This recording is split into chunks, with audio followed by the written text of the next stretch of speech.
Donc dans cette méthode, on va voir comment montrer que deux plans sont parallèles. Donc si deux plans sont parallèles, on est dans cette situation-là. Donc pour montrer que deux plans sont parallèles, eh bien je vais prendre un vecteur directeur, un vecteur normal au premier plan.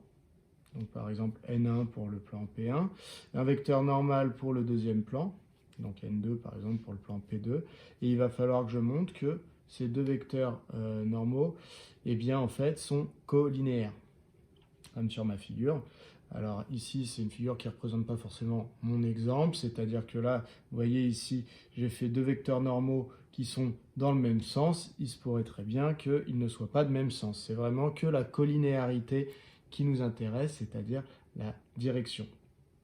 Ils peuvent être de normes différentes, etc. Donc c'est vraiment N1 et N2 doivent être collinéaires pour que les deux plans soient parallèles.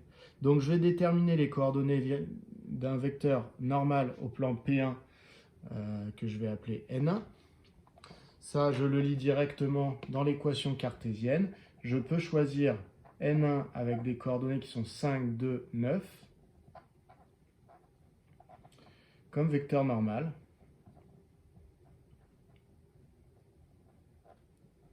À P1.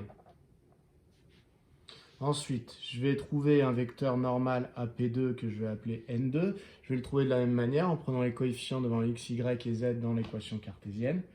Donc N2 de coordonnées moins 15, moins 6, moins 27.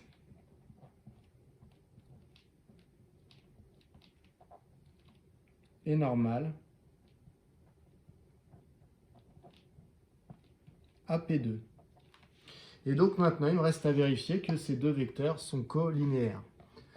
Donc, pour prouver qu'ils sont collinéaires, il faut que j'arrive à prouver que l'un des vecteurs vaut k fois l'autre vecteur avec k un nombre réel.